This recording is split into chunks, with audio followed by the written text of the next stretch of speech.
কোন সৃষ্টি জান্নাত জাহান্নামে যাবে না, শুধু একমাত্র মানুষই জান্নাতে যাবে, জাহান্নামে যাবে। উকুদুহান নাস ওয়াল হিজারা, কুরআন বলে শুধু মানুষ জাহান্নামের ইন্ধন হবে। এই জন্যই মানুষটাকে মেসেজ দেওয়ার প্রয়োজন ছিল। এই জন্য আল্লাহ নিশ্চয় অস্তিত্ব দিয়েছেন, যদিও মানুষ ভাবে না। এটাও মানুষেরই স্বভাব, এটাই মানুষের স্বভাব। জিতার আগে একরকম, জিতা গেলে আরেক রকম। জিতার আগে পাও ধরতে পারে, আবার জিতার পরে যার পাও ধরছে তারে ফুটবলের মতো লাথিও দিতে পারে। এটা মানুষের স্বভাব। কোরআন বলতেছে, কোরআন, আমি না। কুতিলাল ইনসানু মা আকফারা। নাইলে একটা কথা বোঝেন, এটা তো স্বীকার করি, হায়াত কার হাতে? আল্লাহ। মৌত আল্লাহ। সুস্থতা আল্লাহ। অসুস্থতা আল্লাহ। সর্বকিছু কার হাতে? আল্লাহ। যে মানুষটা বলে আল্লাহ ডাকলে ও মসজিদে যায় না কি করে? আচ্ছা বলবেন মসজিদটা ছোট, এত মানুষের সংকুলন হবে না। বলুক এই কাউন্টারে জামাতে দাঁড়ায় কিনা, নামাজ পড়ে কিনা, অথবা এই রোডে দাঁড়ায় কিনা। বলেন কয় পার্সেন্ট মানুষ নামাজ পড়ে? তাহলে বোঝা গেল মানুষের মতো অকৃতজ্ঞ কোনো প্রাণী নাই। বিশ্বাস করে যে মৌত আল্লাহর হাতে, মৌত হায়াত আল্লাহ। নাইলে প্রবাদ বাক্য কেন আসলো, রাখে আল্লাহ মারে কে? কিন্তু মিডিয়ালারও লেখে মাঝে মাঝে যে রাখে আল্লাহ মারে কে, মারে আল্লাহ রাখে কে। বিশ্বাস তো করে, কিন্তু আল্লাহ ডাকলো, কে ডাকলো? আল্লাহ। আজান কার ডাক? আল্লাহ। আল্লাহ ডাকলো। ও বিশ্বাস করে আমার হায়াত আল্লাহর কাছে, হাতে, মৌত আল্লাহর হাতে, আমার কর্ম আল্লাহর হাতে, আমার সুস্থতা আল্লাহর হাতে, আমার এভরিথিং আল্লাহর হাতে। বুঝলাম নাস্তিক যারা, ওরা মানে না, কিন্তু আমরা তো নাস্তিক না। নাস্তিক না, আল্লাহকে মানি না, স্বীকার করি না। অবশ্যই। তাহলে আমরা কেন ডাকে আসি না? আমাকে যুক্তি দিয়া বুঝান, ও কেন আসে না? তাহলে বোঝা গেল আল্লাহর কথা সত্য। মানুষ তোর চেয়ে অকৃতজ্ঞ কেউ নাই, মানুষ সবচেয়ে অকৃতজ্ঞ। কুতিলাল ইনসানু মা আকফারা। অকৃতজ্ঞতা মানুষকে খায়া ফেললো।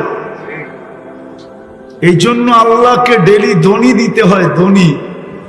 কোরআনের মাধ্যমে আল্লাহ প্রত্যেকের কানে ধ্বনি দেন, আওয়াজ দেন। মা গর্রাকা বিরাব্বিকাল কারীম। দয়ালু আল্লাহর থেকে তোকে বিমুখ করলো কে? এত দয়ালু আল্লাহ। চলেন দয়ার একটা দৃষ্টান্ত দেখাই, দয়ার একটা দৃষ্টান্ত দেখাই। এক কোম্পানি নিয়ে আসেন এখান থেকে আমাকে, যে কোনো প্রতিবন্ধীকে চাকরিতে রাখছে। অনেকগুলা কোম্পানি, ওই মাথা থেকে এই মাথা পর্যন্ত পরিবহনের, ঠিক না? জি। একটা কোম্পানি নিয়ে আসেন, সে একজন প্রতিবন্ধীকে কর্মচারী হিসাবে রাখছে, মাসের শেষে তাকে একটা বেতন দেয়। এই মনে করা যে সে প্রতিবন্ধী, কি করে খাবে? আল্লাহ আমাকে অর্থ দিছে, আমি একজন প্রতিবন্ধীকে কর্মচারী হিসাবে রাখলাম। ও বলতেছে একজন রাখছে। একজন প্রতিবন্ধী বাংলাদেশে? হ্যাঁ, যদি প্রতিবন্ধীকেই এরকম বিত্তশালীরা, মার্কেট মালিক, দোকান মালিক, পরিবহন মালিক, মেল ফ্যাক্টরিওয়ালারা রাখতো, তাহলে বাংলাদেশে আর প্রতিবন্ধী আলাদেরকে কি অটো চালাইতে হইতো না, অটো চালাইতে হইতো না, ঠিক না? জি। হ্যাঁ। আর প্রতিবন্ধীদের সুবাদে ভালো লোক অটো নিয়ে নামতো না, ঠিক না? অটো তো আগের থেকেই নাই, পরে নামবে কোথেকা? আর ঘুরতে ঘুরতে আজকে আন্দোলন পর্যন্ত গড়াইতে হইতো না। জি জি কিন্তু প্রতিবন্ধীকে তো কেউ চাকরিতে রাখে না, গেলেই প্রথম ধাক্কা দেয়, তুই প্রতিবন্ধী। তো যেটা বুঝাইতে চার মতো দয়ালু, মা গর্রাকা বিরব্বিকাল কারীম, এই দনি দিতে হতো না, এই দনি দিতে হতো না যে আমার মতো দয়ালুর থেকে তোকে বিমুখ করলো কে?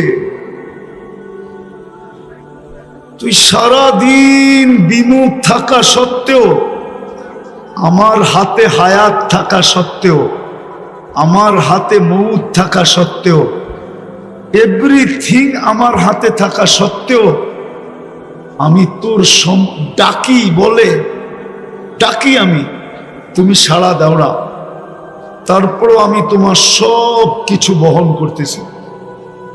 বলেন এরকম দাতা কই পাবেন? একটু ভাবেন, বিবেক দিয়ে ভাবেন, কাজে দিবে কিন্তু। নাইলে এই কথা বলতে পারবেন না, এই কথা বলতে পারবেন না। আপনি যুক্তি দিবেন, তর্ক দিবেন, যুক্তি তর্কের জবাব কিন্তু এটার ভিতরে রাখা আছে। আপনার ব্রেনের ভিতরে আপনার যুক্তি তর্কের জবাব রাখা আছে, আপনার ব্রেনের ভিতরেই রাখা আছে। আপনি এটা বললে হবে না যে আমি কর্মব্যস্ততার কারণে পারি না। ড্রাইভার যদি বলে আমি চালক হিসাবে নামাজ পড়তে পারি না, আমি ওকে প্রশ্ন করব তোমাকে চালানের যোগ্যতা কে দিল? হ্যাঁ, কে দিল? আল্লাহ। আরে বলেন না আল্লাহ। আল্লাহ বলতে দ্বিধা করেন কেন? আল্লাহ বললে 40 নেকি মিলবে, 40 নেকি। কে দিল তাকে যোগ্যতা? হ্যাঁ, আল্লাহ যদি জিজ্ঞেস করে যোগ্যতাটা কার ছিল বল। তোকে যদি প্রতিবন্ধী বানাইতাম কে কি করার ছিল? তোর মা বাবার চোখের পানি জড়ানো ব্যতীত আর কিচ্ছু ছিল না। চোখের পানি জড়াইতে থাকতো। আল্লাহর বিরুদ্ধে কেস কোথায় করতো? হাইকোর্টে না সুপ্রিম কোর্টে না জজ কোর্টে না র্যাবের কাছে না আর্মির কাছে? কার কাছে করতো? এই যে রাস্তায় যারা ডিউটি করে, এরা যদি বলে আমি ডিউটি করি, আমি নামাজ পড়বো কি করে? আমি যদি প্রশ্ন করি তোমাকে এই দেহটা কে দিল? ডিউটি করার মতো যোগ্যতা সম্পূর্ণ তোমাকে কে বানাইলো? এটা আমাকে বলো। আল্লাহ তো এটাই প্রশ্ন করবে, তুমি আমারটা দিয়া বাহাদুর, এই দেহটা কার? আল্লাহ। আচ্ছা, যুবক বাহাদুর কার যৌবন দিয়া? হ্যাঁ, কি বলেন না? আল্লাহ। সুন্দরী মডেলিং কার সৌন্দর্য দিয়া? আল্লাহ। হ্যাঁ, সৌন্দর্যই তো লাগে মডেলিং এর জন্য, ঠিক না? না মডেল সবাই হইতে পারে না, মনে হয় বোঝেন না আপনারা। আরে মডেলিং হইতে হইলে কি লাগে? সৌন্দর্য লাগে না? হ্যাঁ। সৌন্দর্য কার দেওয়া? আল্লাহ। না ওর বাপ মা বাজার থেকে কিনে আইনা সেট করছে? হ্যাঁ, বলেন না? না প্লাস্টিক সার্জারি করছে পুরা শরীর?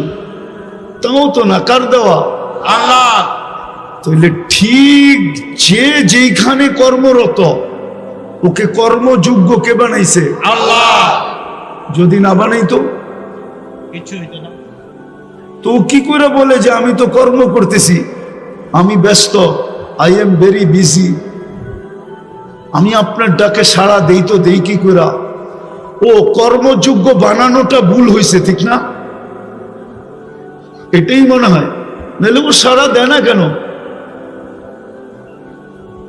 রোডওয়ালা যদি রোডেই নামাজের জন্য দাঁড়াইতো তাহলে হয়তো রোড থাইমা যেত, নামাজের পরে আবার খোলা যেত, ঠিক না? কত আন্দোলনেই তো রোড সারাদিন থামা থাকে, ঠিক না? আপনাদের ফ্লাইওভার কি মাঝে মাঝে থামে না? হ্যাঁ, লম্বা জাম হয় না? না হয় না?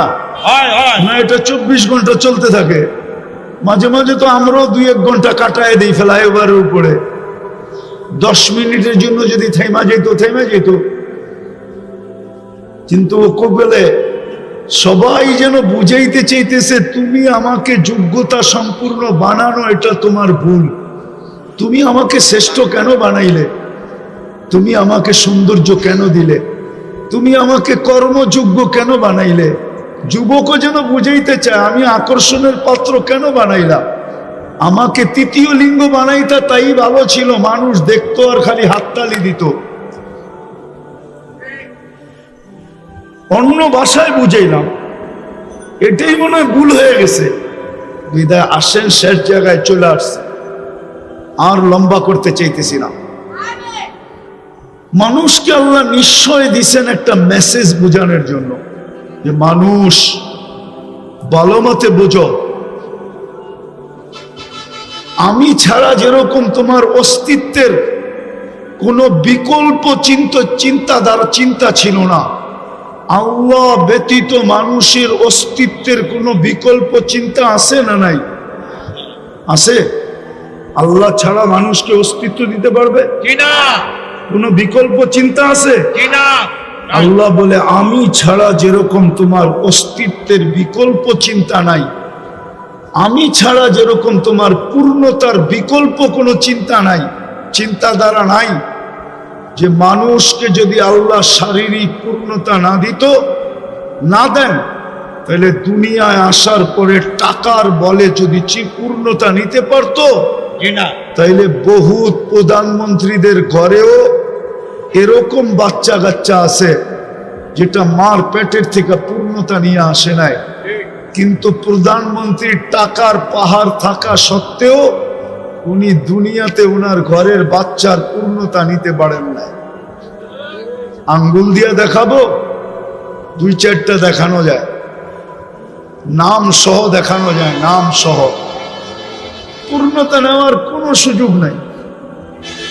তো আল্লাহ বুঝাইতে চাইতেছেন, আমি ছাড়া তোমার অস্তিত্বের যেরকম কোনো বিকল্প চিন্তাধারা নাই।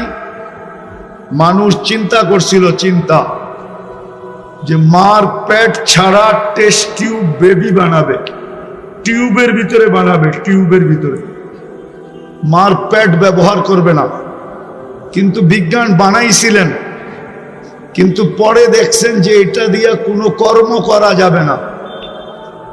যেরকম যদি বুঝাই, বুঝবেন কিনা জানি না, ঢাকা শহরে বাস করেন তো, গ্রামগঞ্জে যান না, কোত্থেকে বুঝবেন?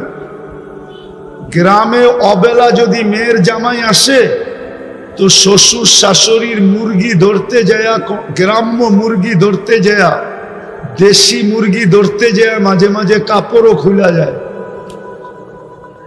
মনে হয় বোঝেন চায়। আর পোলট্রি যেটা ফার্মের, ওইটা নড়ে আর চড়ে, নড়ে আর, ওইটা না হাঁটে না দৌড়ায়, ও বইয়েই থাকে, ঠিক না? তো বিজ্ঞান দেখছে বাচ্চা তো হবে, কিন্তু ওইটা দিয়ে কর্ম করা যাবে না, বাস চালানো যাবে না, বন্দুক চালানো যাবে না, প্লেন চালানো যাবে না, দুনিয়ার কোনো কাজ করা যাবে না। ওইটার নাম দিতে হবে পোল্ট্রি বাচ্চা। পোল্ট্রি কি? ওটা নড়বো আর চড়বো, ঠিক না? তো বিজ্ঞান কানে দইরা তওবা করে ফেলছে, এখন আগের জায়গায় চলে আসছে যে আল্লাহ ব্যতীত অস্তিত্ব দেওয়ার কোনো বিকল্প নাই, আল্লাহ ব্যতীত পূর্ণতা দেওয়ার কোনো বিকল্প নাই। টাকার বলে পূর্ণতা নেওয়া যায় না। তো সব যখন আল্লাহ দেন, তাইলে ওই ব্যক্তিটাকে যখন আল্লাহ ডাকে তো আসে না কেন? কেন আসে না বলেন? এই জন্যই তো বলছে মানুষের মতো অকৃতজ্ঞ কেউ নাই, নিমক হারাম কেউ নাই। মানুষের চেয়ে নিমক হারাম কোনো জাতি নাই, মানুষের চেয়ে অকৃতজ্ঞ কোনো জাতি নাই, মানুষের চেয়ে কপাল পোড়া কোনো জাতি নাই। বরং দেখা যায় মাঝে মাঝে কিতাব ঘাটলে দেখা যায় মানুষের চেয়ে নিকৃষ্ট কেউ নাই। হ্যাঁ, শুকরও মাঝে মাঝে সকালবেলা ঘুমের থেকে উঠা বলে, মালিক চোখটা খুলবো, কিন্তু কোনো বেনমাজির উপরে যেন দৃষ্টিটা না পড়ে। আল্লাহ জিজ্ঞেস করে, কেন? বেনমাজি আমার চোখে আমার চেয়ে নিকৃষ্ট। তো যুক্তি জিজ্ঞাসা করে, কোন যুক্তিতে? আমি তো উঠেই তোমার প্রশংসা করি, আর তুমি ওকে ডাকো, তারপরে ও আসে না। জি। তুমি ওকে ডাকো, আর আল্লাহ ডাকে কেন? এক গাদা জিনিস দেওয়ার জন্য ডাকে, এক গাদা। হায়, মুসলমান যদি নামাজ পড়তো, তাহলে আমার বিশ্বাস ঢাকা শহরে এত ক্লিনিক হতো না। আমার বিশ্বাস এত লম্বা ঘন্টায় ঘন্টায় সিরিয়াল দিয়ে বসে থাকতে হতো না। আর আমার বিশ্বাস ডাক্তারদের পোয়া বারো হতো না, যদি মুসলমান নামাজ পড়ার মতো পড়তো। কেননা নামাজের ভিতরে আরোগ্যতা রাখা আছে, শেফা। আপনি বলবেন হুজুররা অসুস্থ হয় কেন? আমিও বলবো, আমিও ওই নামাজ পড়ি না যেরকম পড়ার দরকার। আর পড়লে আল্লাহ রসুলের কথাই সত্য। সল্লি, পড়ো, ফাইন্না ফিস সালাতি শিফা। নামাজ পড়ো, নামাজের ভিতরে আরোগ্যতা রাখা আছে। যদি পড়ার মতো পড়তো, তো কথা শুরু ছিল মানুষকে কেন নিশ্চয় অস্তিত্ব দেন, মেসেজ দেওয়ার জন্য। যেরকম মানুষ, আমি ছাড়া তোকে অস্তিত্বে আনার কোনো বিকল্প রাস্তা নাই, আমি ছাড়া পূর্ণতা দেওয়ার বিকল্প কোনো রাস্তা নাই, ঠিক তদ্রূপ আমি ব্যতীত ভালো মতে বুঝ, তোর এই জীবনটা, ছোট জীবনটা, গুছানের কোনো বিকল্প রাস্তা নাই। গুছানো বোঝেন? জি। এই 60-70 বৎসরের জীবনটা যদি গুছায়া চালাইতে চাস, একটু সুখ শান্তির সাথে যদি চালাইতে চাস, কাটাইতে চাস, এই জন্য বাংলায় একটা প্রবাদ বাক্য আছে, পরিশ্রম ধন আনে। এটা আমিও মানি, পরিশ্রমে ধন আনবে, কিন্তু সুখ আনতে পারবে না। বাংলায় প্রবাদ বাক্য আছে, পুণ্যে আনে সুখ। কি পুণ্য বোঝেন? কি নেকে আনে সুখ। আল্লাহ সুখ দেয়, আল্লাহ সুখ দেয়। যদি ধনী সুখ দিত, তাইলে ওই ধনী কেন নিজের মাথায় পিস্তল রেখা নিজেই গুলি করত? ও তো ধনী ছিল। ওকে আমার চেয়ে বেশি আপনারা চিনেন না। আমি চিনি ওর ছেলে কই থাকে, আমি চিনি ওর মেয়ে কই থাকে, আমি চিনি ওর স্ত্রী কোথায় থাকে, আমি চিনি ওর কতটুকু আছে কতটুকু নাই। আমি চিনি ওকে, কাছের থেকে চিনি। না চিনতাম, দনই যদি সুখ আনত, তাইলে ঐশী তো ডেলি প্রতি মাসে 1 লক্ষ টাকা হাত খরচ পাইত। ঐশী যে এখনো জেলখানায় আছে, সে তো প্রতি মাসে 1 লক্ষ টাকা হাত খরচ পাইত। ছোট একটা মেয়ে, ও 1 লক্ষ টাকা খায় না, চাবায়া খাইতো। ও 1 লক্ষ টাকা খায় কি করে? হ্যাঁ, ডেলি 3000 টাকা খাইলেও তো মাসে ৩৩-এ ৯০,০০০ হয়। ও 3000 ডেলি কি খাইতো? বিলাসবহুল গাড়ি তো ছিল ওর জন্য, পার্সোনাল ড্রাইভার তো ছিল ওর জন্য। এখনো তো ফ্ল্যাটটা পড়া আছে শান্তিনগরে, দেখা আসেন না? আমি চিনি ওই ফ্ল্যাট।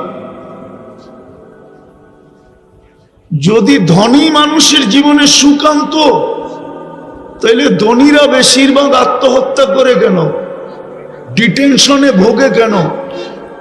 ধনীদের চেয়ে তো বেশি ঘুমের ট্যাবলেট কেউ খায় না, ধনীদের চেয়ে তো বেশি ডিটেনশনের ট্যাবলেট কেউ খায় না। ধনীরা সবচেয়ে বেশি ট্যাবলেট খায়। আরেকটা বলবো, হয়তো বিশ্বাস করবেন না, ডিটেনশনের ট্যাবলেট উন্নত বিশ্বে সারা দিন যতগুলা বিক্রি হয়, যত $1 ট্রিলিয়ন, কোনো ওষুধ এত বিক্রি হয় না। আমি তো ঘুরা বলতেছি, ঘুরা আমেরিকা যায়া বলতেছি, কানাডা যায়া বলতেছি, ইংল্যান্ড, ইউরোপ, অস্ট্রেলিয়া, জাপান, শুধু বাকি আছে নিউজিল্যান্ড, বাকি সব ল্যান্ডে যায় বলতেছে। তাইলে ওরা কেন এত বেশি ট্যাবলেট খাইতো ঘুমানের? মুসলমানের ঘুম দেখা কেন মুসলমান হইতো? আমি তো চিনি আমেরিকাতে ওই ব্যক্তিকে যে মুসলমানের ঘুম দেখা মুসলমান হয়েছে। সত্য বলতেছি। মসজিদে বৈশা বৈশা একজন ঘুমাইতেছিল, তো দূরের থেকে দেখা ছুটে আসছে, বলছে তুই কোন কোম্পানির ওষুধ খাস, বৈশা বৈশা ঘুমাস? আমি তো আমেরিকান ওষুধ খায়া বিছনায় যায় ঘুমাইতে পারি না, আমাকে একটু দয়া করে লেখা দিবি? ও ছিল তাবলিগওয়ালা, ও চালাক ছিল, বলছে এত তাড়াতাড়ি লিখে দিব? 3 দিন আমার লগে থাকতে হবে। থাকবি? বলছে 3 দিন না 3 মাস থাকবো, 3 মাস। তারপরও ঘুম দরকার। তো 3 দিন জামাতে থাকার পরে মুসলমান হয়ে গেছে। 2019-এর কাহিনী বলতেছি। আমি ইস্তেমায় গেছিলাম আমেরিকার, তা আমি বয়ান করে নামতেছিলাম, আর ও পিছে বয়া ঘুমাইতেছিল বসা বসা। তা আমি আইসা ওরে খোঁচা দিয়ে জিজ্ঞাসা করছিলাম কোন কোম্পানির ট্যাবলেট খাস, আমাকে লেখা দিবি? তো আমাকে হাইসা দিয়া বলতেছে 3 দিন সময় দিতে হইব, তাইলে লেখা দিবি। অথচ আমি ইস্তেমার বয়ান করে নামলাম। সত্য এটা, ভাবেন, নাইলে ছোট জীবনটা কেটে যাবে। সুখের আশায় দৌড়াইতে থাকবো, কিন্তু কোনোদিন সুখ দেখবো না। সত্য এটাই। পুণ্যে আনে, পুণ্যে আনে, পরিশ্রম কি আনে? আলস্য দারিদ্রতা আনে মানি, কিন্তু দুঃখ আনতে পারে না। পাপে আনে দুঃখ, পাপে পাপে। মানুষের জীবনে দুঃখ আসে পাপের কারণে, অলসতার কারণে মানুষের জীবনে দুঃখ আসে না। মানুষ দুঃখী হয় শুধু পাপের কারণে। তো আল্লাহ মেসেজ দেওয়ার জন্য নিশ্চয় অস্তিত্ব দিছেন, যে তোমাকে নিশ্চয় অস্তিত্ব দিলাম মেসেজ, তুমি এই ছোট জীবনটায় যদি সুখে থাকতে চাও, তাহলে আমি আল্লাহ ছাড়া বিকল্প নাই, আমি আল্লাহকে পাইতে হবে। যেমন দেখাইলাম অস্তিত্ব আল্লাহ ব্যতীত বিকল্প, পূর্ণতা আল্লাহ ব্যতীত বিকল্প, সুখ আল্লাহ ব্যতীত বিকল্প নাই, কোনো কিছুই আল্লাহ ব্যতীত বিকল্প নাই। সবকিছুর ভান্ডার কিন্তু ওনার কাছে। নইলে দৌড়াইতে থাকবো, যেমন আজকে দৌড়াইতেছি। রাত্রেও তো এখান দিয়ে যাই, রাত্রেও যাই 2টা 3টা 4টা বাজে, দেখি এই কাউন্টার গুলা সব খোলা, কর্মরত মানুষগুলা এখানে ব্যস্ত, চা বিক্রি হইতেছে, এটা হইতেছে, সেটা হইতেছে। সবাইকে যদি জড়ো করে জিজ্ঞাসা করি, রাত্রটা তো ঘুমের জন্য ছিল, তুমি কেন সজাগ? রাত্রটা তো ঘুমের জন্য ছিল। রাত্রের 1 ঘন্টা ঘুম দিনের 5 ঘন্টার ঘুমের সমান হয় না। ওয়াজআলনা লাইলা লিবাসা ওয়াজআলনা নাওমা সুবাতা। রাত্র বানানো হয়েছে ঘুমের জন্য, দিন বানানো হয়েছে ওয়াজআলনা নাহারা মাআশা। দিন বানাইছি আমরা কর্মের জন্য, কিন্তু সাইদাবাদ তো 24 ঘন্টা কর্ম করে, না করে না? জি, 24 ঘন্টা কর্ম করে।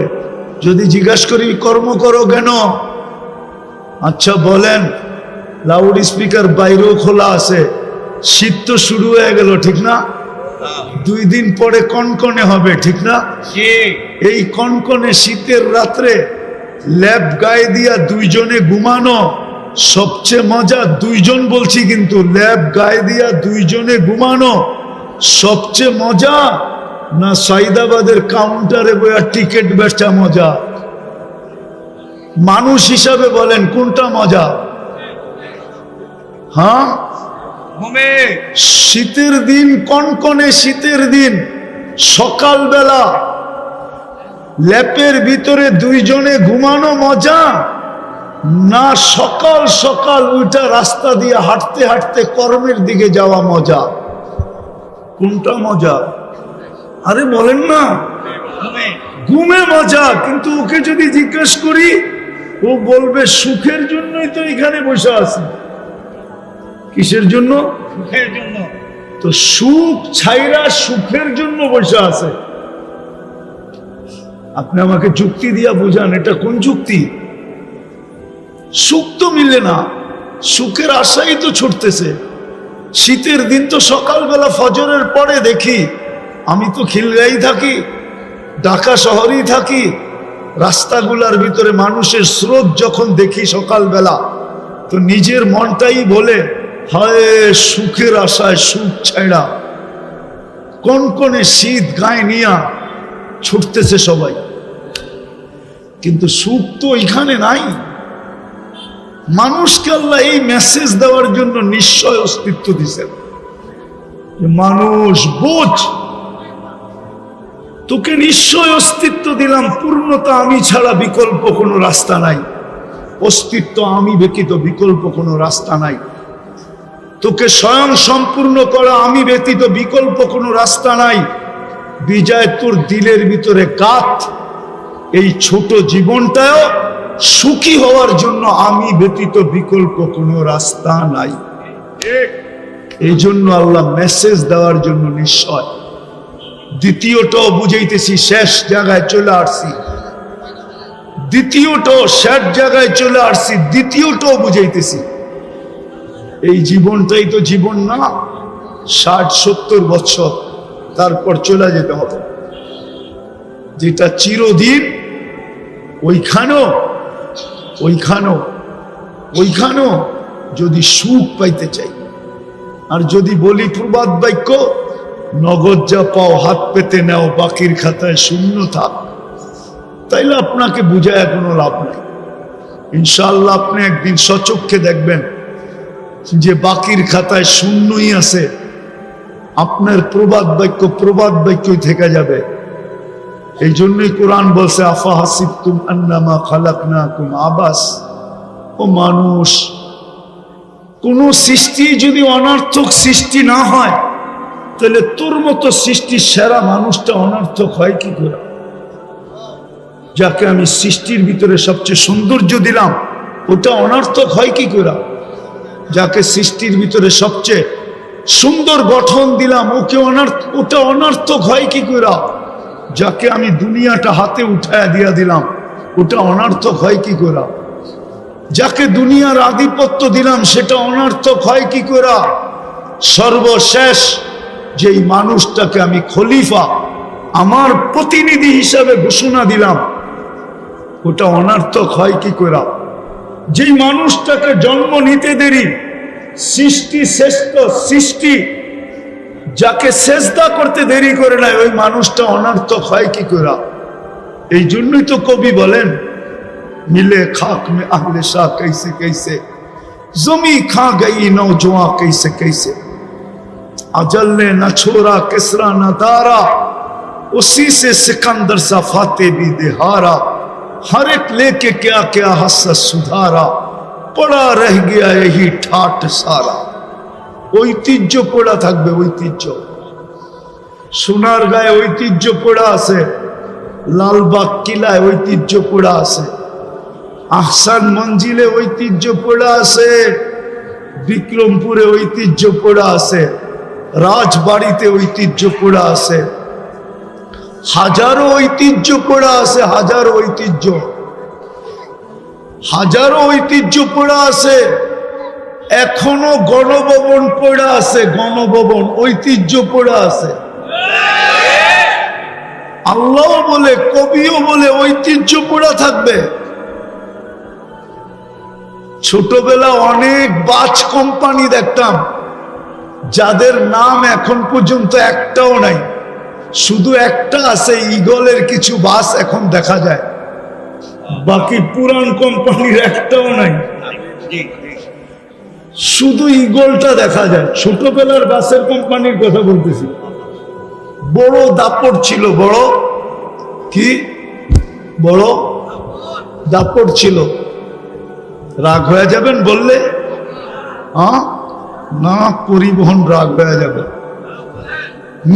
বলবো? পরিবহনগুলোর ব্যবহারে মনে হয় এরা যাত্রীকে বিনা পয়সায় নিয়ে যায়, বিনা পয়সায়। এরকম রাব ব্যবহার করে কাউন্টার থেকে নিয়া পায়ে হাত দিয়া বলতেছি রাগ হয়েন না, কন্ট্রাক্টর থেকে নিয়ে সবাই এরকম রাব ব্যবহার করে মাঝে মাঝে মনে হয় বিনা পয়সায় নিয়ে যায় কি, কিন্তু আসলে এদের পরিবহন চলে তো জনগণের মাধ্যমে, ঠিক না? জনগণ যদি বলে আমরা 11 নম্বর পরিবহন ব্যবহার করব, আজকের থেকে কোনো পরিবহনই ব্যবহার করব না। 11 নম্বর চিনেন? দূর মিয়া, এটাও চিনেন না, ঠিক না? এই দুইটা পাও, এটা হলো 11 নম্বর। 11 নম্বর 11 নম্বর পরিবহন ব্যবহার করব, আর কোনো পরিবহনই ব্যবহার করব না। তাইলে দেখেন আপনাদের জনগণের পাও ধরে কেমনে। রিক্সাওয়ালারা যদি ব্যবহারই না করলেন, ঢাকা শহরের কত বড়, কিন্তু আমরা অলস হয়ে গেছি বিদায় 5 টাকার ভাড়া 50 টাকা দেওয়া যায়, ঠিক না? 20 টাকার ভাড়া 100 টাকা দেওয়া যায়, ঠিক না? হ্যাঁ, এই জন্যই তো আমরা অসুস্থ। সব ফার্মের মুরগি হয়ে গেছে, 1 কিলো হাঁটতে পারে না, ঠিক না? হ্যাঁ, তো যেটা বুঝাইতেছিলাম, দুনিয়াটা চলবে না আল্লাহ পাওয়া ছাড়া। লেখালাম এই জন্যই আপনাকে নিশ্চয় অস্তিত্ব দেয়। মেসেজ, এটা মেসেজ। আল্লাহ ছাড়া তোমার এই দুনিয়ার ছোট জীবনটা চলবে না। একটা কাহিনী শোনাবো? কানে শোনা কাহিনী, নাইলে শুনাইতাম না। দেখেন না, কনস্ট্রাকশন শ্রমিক থাকে না, যারা বিল্ডিং শিল্ডিং বানায়, ঠিক না? তো ওদের একজন সুপারভাইজার থাকে, অনেকগুলা কি দিন মজদুর থাকে, ঠিক না? ওরা দেখবেন সকালবেলা টিফিনকারি নিয়ে আসে লোকে করা, দুপুরে একসাথে বৈশা খায়। তো একদিন যাইতেছিলাম, অনেক আগের কথা, তো দেখছি সবাই খাইতেছে আর গল্প করতেছে, গল্প।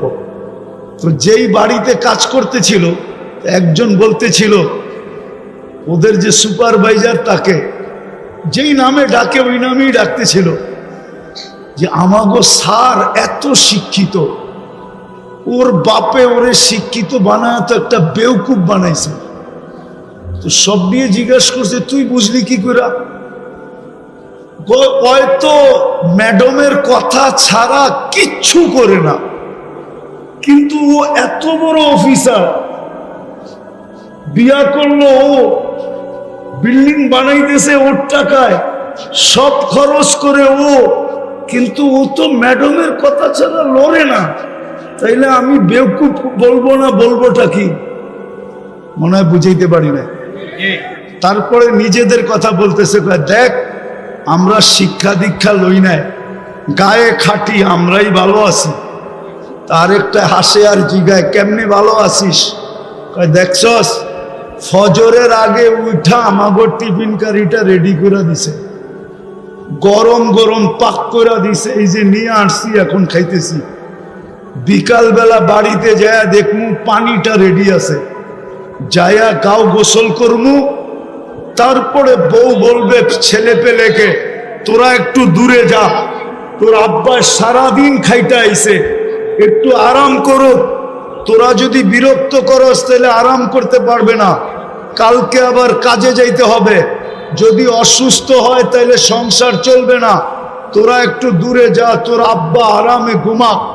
তারপরে বউ আইসা একটু গায়ে পায়ে তেল লাগায় দেয়, তাইলে আমরা বালা আছি না তো সারে বালা আছে? সারে তো সারাদিন কথা ছাড়া লড়েই না। বুঝাইতে পারি এই জীবনটাও আল্লাহ চাওয়া ছাড়া চলবে না, আর আখেরাতটা তো চলবে না, চলবেই না। এই জন্য আসেন আজকের থেকে তওবা কইরা, বেশি করতে হবে না, বেশি আমাদের আল্লাহ এরকম না যে বেশি করতে হবে। আজকে তো শ্রমিকরে খাটায় 12 ঘন্টা, বেতন দেয় 8 ঘন্টার 8 ঘন্টার, ঠিক না? না 8 ঘন্টার দেয় না, 12 ঘন্টার দেয়। নাইলে এত আন্দোলন বেতনের লেগে কেন হয়? মালিক পক্ষ মনে করে আমি তো বিল্ডিং মাত্র নিউ ইয়র্কে একটা বানাইলাম, আর বাকি তো কানাডা রয়েই গেল, অস্ট্রেলিয়া রয়ে গেল, ইংল্যান্ড রয়ে গেল, নিউজিল্যান্ড রয়ে গেল, জাপান রয়ে গেল, দুনিয়ার বড় বড় জায়গায় বিল্ডিং বানানো রয়ে গেল। তোকে এত বেতন দিব কেন? আমি আগে বিল্ডিং বানায় লই, ঠিক না? তাইলে শ্রমিকের আন্দোলন হইতো কেন? মালিক পক্ষ যদি মনে করত যে শ্রমিকের মাধ্যমে আমার এই কি, আমার এই অবস্থান, শ্রমিক না হইলে তো আমার এই অবস্থান হইতো না। শ্রমিক যদি না পাইতাম তো আমি ফ্যাক্টরি খুলতাম কোত্থেকে? শ্রমিক যদি না হইতো আমি পরিবহন চালাইতাম কোত্থেকে? সে যদি শ্রমিককে এহসান মোহসেন মনে করত, তাইলে তো শ্রমিকের উপরে নির্যাতন হইতো না, শ্রমিক আইনের প্রয়োজন ছিল না। রাগ হয় না মালিক পক্ষ আবার। তো যেটা বুঝাইতেছিলাম আল্লাহ পাওয়া ছাড়া আমাদের জীবনটা চলবে না। আল্লাহ বেশি চান না। আল্লাহকে রাজি করা অনেক সহজ। শুধু একটা জিনিসই যদি আজকে করতে পারি, প্রথমে যদি তওবা করতে পারি, নিজেকে তওবায় অভ্যস্ত বানাইতে পারি, যে আমি সকাল বিকাল যখনই মনে উঠবো তখনই মুখ দিয়া বলবো আল্লাহ আমার তওবা, আল্লাহ আমি তওবা করলাম। আল্লাহ তওবা খুব পছন্দ করেন। দ্বিতীয়, এই উম্মতের জন্য বেশি কিছু করতে হবে না, 5 ওয়াক্ত নামাজ পড়লেই যথেষ্ট। পারবেন পড়তে? পাক্কা পারবেন? নামান। আর একটা পরিবেশকে টিকায় রাখতে হবে, তাইলে দেখবেন আমরা সমস্ত বিপর্যয়ের থেকে বেঁচে থাকবো। যেমন বাংলাদেশ বেঁচে আছে শুধু একটা কারণে, নাইলে বাংলাদেশের বিপর্যয়ের কথা পেপারে একবার আসে নাই, একাধিকবার আসছে। মিডিয়ায় হাজারো বার বলছে যে বাংলাদেশে বিপর্যয় ঘটবে, কিন্তু বাংলাদেশে কোনো বিপর্যয় আজ পর্যন্ত ঘটে নাই। আর আমার বিশ্বাস পরিবেশ যতদিন থাকবে অতদিন ঘটবে না। করোনার সময় সবাই চিৎকার দিছে বাংলাদেশের মতো বিপর্যয় কোথাও হবে না। আপনারা ব্যারিস্টার সুমনের বয়ান শুনছেন করোনার সময়? ওর বয়ান দেখেন। করোনার সময় ও চ্যালেঞ্জ করে বলছে বাংলাদেশের মতো বিপর্যয় কোথাও ঘটবে না। বাংলাদেশে মাটি দেওয়ার মতো লোক পাওয়া যাবে না, কিন্তু করোনায় বাংলাদেশে কোনো বিপর্যয় ঘটে নাই। বাংলাদেশে 7.8 ভূমিকম্প আসছিল। আজ 2013 অথবা 14 31 নাইটের পরের দিন সকাল 5:05 কোনো বিপর্যয় ঘটে নাই, অথচ তুর্কিতে 1.5 লক্ষ লোক মারা গেছে। এই একই স্কেলের ভূমিকম্প, এক শহর মাটির সাথে মিশা গেছে। এরকম শতবার বাংলাদেশে 10 নম্বর মহাবিপদ সংকেতের ফ্ল্যাগ উড়ানো হয়েছে। কেননা আবহাওয়াবিদদের কাছে 10-এর উপরে কোনো সংখ্যা নাই। বিধায় বাংলাদেশে কোনো বিপর্যয় ঘটে নাই, ঘটবে না। শুধু 2টা পরিবেশের কারণে বা একটা পরিবেশের কারণে, মসজিদ, মাদ্রাসা, আলেম, ওলামা, শুধু এই পরিবেশটার কারণে। আমি ঘুরা বলতেছি, কিন্তু আমার কথা হয়তো আমার শিক্ষিত সমাজ মানবে না। আমার কথা হয়তো যারা বর্তমান টেকনোলজির যুগে টেকনোলজিকে মাথায় নিয়ে চলে ওরা মানবে না, কিন্তু যারা আধ্যাত্মিককে মাথায় নিয়ে চলে ওরা মানবে। কেননা এখানে ধারা 2টা, একটা হলো বিজ্ঞানের ধারা, একটা হলো টেকনোলজির ধারা, আর একটা হলো আধ্যাত্মিক ধারা। আধ্যাত্মিক ধারা নিয়ে যারা চলে তারা আমার কথা মানবে। এই পরিবেশের কারণে আমার দেশে বিপর্যয় হয় না, হবেও না। দেখা যাবে যে বিপর্যয় হবে, কিন্তু ইনশাআল্লাহ হয় না, আর কোনোদিন হবেও না। হবেও না। হবেও হবেও